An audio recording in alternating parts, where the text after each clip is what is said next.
Chers frères et sœurs, dans notre toujours aimable Jésus, voici maintenant la traduction d'une courte vidéo très inspirante que nous compléterons ensuite par 2 extraits du Livre du ciel qui font écho à ce qui est dit ici de la Mère de Dieu. Bon visionnage et à tout à l'heure. Je ne vais pas mentir, depuis que j'ai appris à connaître les apparitions mariales, j'ai toujours eu le désir qu'un jour la Sainte Vierge m'apparaisse. Cependant, nous ne pouvons pas forcer ces choses à se produire. Nous ne pouvons pas forcer Dieu à se manifester dans nos vies. Pas plus que nous ne pouvons, parce que nous voulons quelque chose, forcer Jésus et Marie à nous apparaître. Cela ne marche pas comme ça. Et ce n'est pas parce qu'ils ne vous sont pas apparus que vous n'êtes pas saints, ni parce qu'ils vous sont apparus que vous l'êtes saints. Néanmoins, à partir des apparitions mariales approuvées par l'Église et des voyants auxquels elle a choisi d'apparaître, nous pouvons apprendre ce trait singulier de la Sainte Vierge qui est pour nous le plus important afin de l'imiter. C'est ce que nous allons voir dans cette vidéo. Si vous souhaitez soutenir cette chaîne de quelque manière que ce soit, veuillez le faire par le biais de Buy Me a Coffee. Entrons dans le vif du sujet. J'ai appris ce qui vient dans la magnifique homélie que j'ai entendue hier. Mais avant d'en venir à cela, je voudrais partager avec vous, à partir des règles pour un plus grand discernement de Saint Ignace dans ses exercices spirituels, la règle numéro 7, quelque chose d'extrêmement important à comprendre. Je vais lire la règle et ensuite vous expliquer ce qu'elle signifie. 7e règle. Dans ceux qui vont du bien au mieux, le bon ange touche l'âme doucement, légèrement et avec suavité, comme une goutte d'eau qui entre dans une éponge. Au contraire, le mauvais ange la touche durement, avec bruit et secousse, comme lorsque la goutte d'eau tombe sur une pierre. Que pouvons-nous apprendre de cette règle apparemment obscure? Lorsque nous sommes comme le bon ange, lorsque vous êtes bon comme le bon ange, il se produit une connexion qui est unique, parce que vous devenez exactement comme les anges. Vous êtes sur la même fréquence. Il y a donc une sorte de résonance qui se produit. Ce qui est contraire avec les démons. Lorsque vous devenez saint, il y a cette dissonance, cette différence qui produit cette perturbation, ce bruit entre vous et eux. Et c'est pourquoi ils vous infligent alors de la douleur. Cela peut nous enseigner cette règle spirituelle très simple mais profonde, selon laquelle nous devons devenir comme celui ou celle avec qui nous voulons nous connecter. Dans ce cas-là, la Vierge Marie. Et donc, quel est ce trait singulier dont le prêtre a parlé dans l'homélie d'hier? Voilà ce qu'il a dit. La raison pour laquelle elle est apparue à San Juan Diego, c'est à cause de sa petitesse. Ce mot est d'une extrême importance. En grec, tapeinosis. Il ne s'agit pas d'un simple trait de caractère parmi d'autres pour la décrire. C'est en fait le premier et principal trait qu'elle mentionne elle-même dans le Magnificat. Écoutez cela. Mon âme exalte le Seigneur, exulte mon esprit en Dieu mon Sauveur, car il s'est penché sur la petitesse de sa servante. C'est le premier trait qu'elle mentionne à son sujet, et nous n'écoutons pas. Et c'est juste là, à la vue de tous, pour que nous puissions le voir. Et que signifie ce mot? Le mot grec « tapeinosis » signifie abaissement, de rang ou de sentiment, humiliation, état inférieur, avilissement. Vous souvenez-vous de la description que j'ai faite de la manière dont la Sainte Mère parlait d'elle-même en référence à Dieu? Elle se voyait comme un vil ver. Or, chez Marie, c'est la vertu la plus exaltée. Et pourquoi? Parce qu'elle est une créature extraordinaire. Tout lui a été donné. Elle est donc la créature la plus élevée et elle se considère comme la plus basse.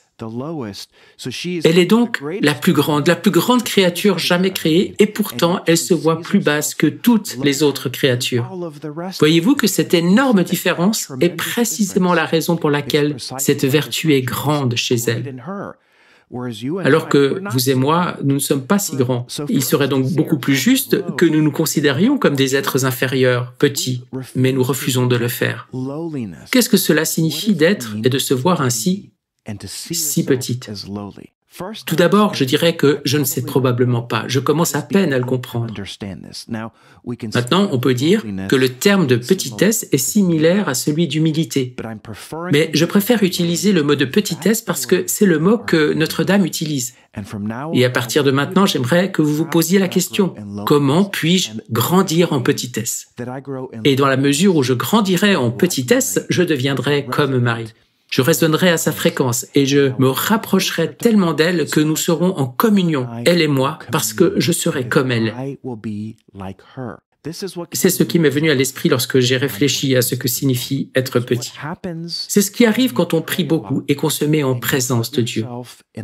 Lorsqu'on voit Dieu et qu'on le voit vraiment, qu'on voit à quel point il est grand, imaginez que vous voyez Dieu aussi grand que le Grand Canyon,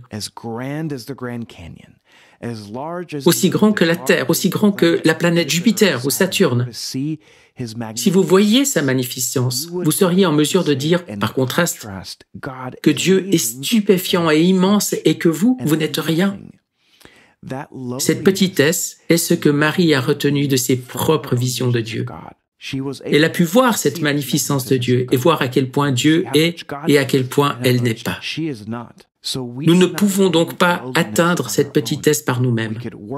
Nous pouvons y travailler en vue de l'atteindre, mais nous devons demander la grâce de voir à quel point Dieu est extraordinaire, à quel point Jésus-Christ et tous les saints le sont également, et c'est que nous sommes en comparaison à eux. Si vous vous êtes déjà trouvé à côté d'une personne extraordinaire et que vous avez eu le sentiment qu'elle était quelque chose et que vous n'étiez rien à côté d'elle, c'est un peu ce que l'on ressent en ressentant cette petitesse. Pour ressentir sa petitesse, il faut beaucoup de courage. Nous ne voulons pas la voir. Nous ne voulons pas voir à quel point nous sommes rien.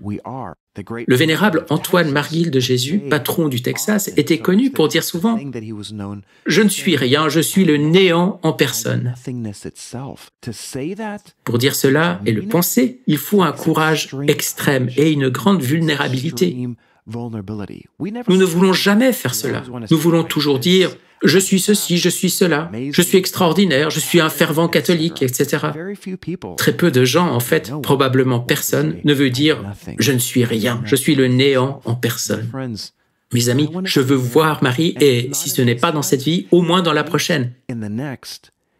Mais pour cela, je dois être comme elle et être petit. Prions pour qu'elle nous donne la grâce de nous voir de plus en plus petits et bas, afin que nous puissions devenir comme elle et contempler son beau visage et la laisser nous amener à Jésus-Christ. Je vous donne rendez-vous au prochain numéro. En complément à cette vidéo, je voudrais vous lire un enseignement de Jésus à la servante de Dieu, Luisa Picaretta, daté du 23 mars 1921, dans le tome 12 du Livre du Ciel. Il parle de la petitesse.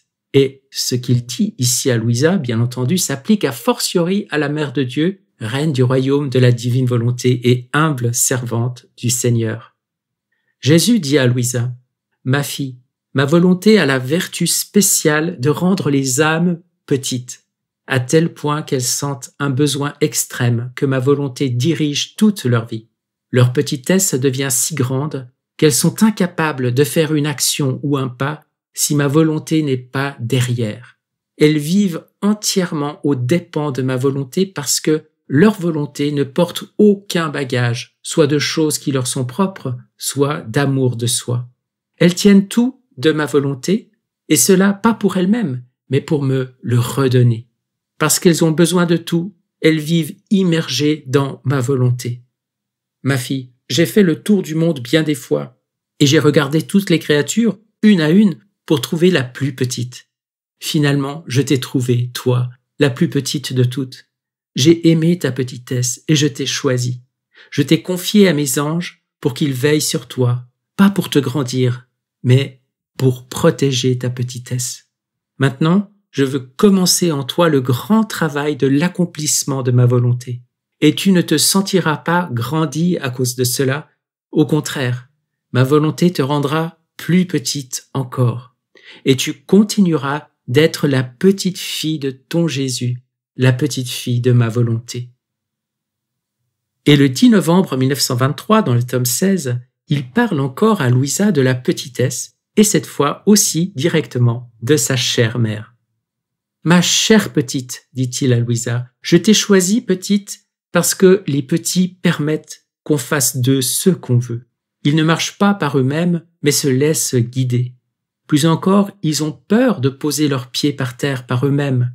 S'ils reçoivent des cadeaux, se sentant incapables de les tenir, ils les placent sur les genoux de leur maman. Les petits sont dépouillés de tout et ne se préoccupent pas de savoir s'ils sont riches ou pauvres. Ils ne se préoccupent de rien. Oh, comme il est beau l'âge tendre, tout rempli de grâce, de beauté et de fraîcheur. Plus je veux faire de grandes choses dans une âme, plus je la choisis petite. J'aime beaucoup la fraîcheur et la beauté des enfants. J'aime tellement les âmes petites que je les conserve dans la petitesse et le néant d'où elles viennent. Je ne laisse entrer en elles rien d'elles-mêmes afin qu'elles ne perdent pas leur petitesse et qu'ainsi leur fraîcheur et leur beauté initiale soient préservées. Il en fut ainsi pour ma céleste maman. Parmi toutes les générations, elle est la plus petite parce que sa volonté n'a jamais agi en elle. Uniquement ma volonté éternelle. Et cela ne l'a pas seulement gardée petite, belle et fraîche, comme quand elle est sortie de nous, mais cela a fait d'elle la plus grande de toutes. Oh, comme elle était belle! Elle était petite par elle-même, mais grande et supérieure à tous à cause de nous. À cause de sa petitesse, elle fut élevée à la hauteur de mère de celui qui l'a formée. Le texte continue avec d'autres merveilles, mais je m'arrête ici. Et donc, en ce temps de Noël, je vous invite à contempler cette petitesse de Marie, cette petitesse aussi de l'enfant Jésus qui vient vulnérable dans une étable et qui nous appelle nous aussi, non pas à grandir, mais plutôt à décroître, ou comme il était dit tout à l'heure, à grandir en petitesse. Soyez bénis et à bientôt pour une nouvelle vidéo.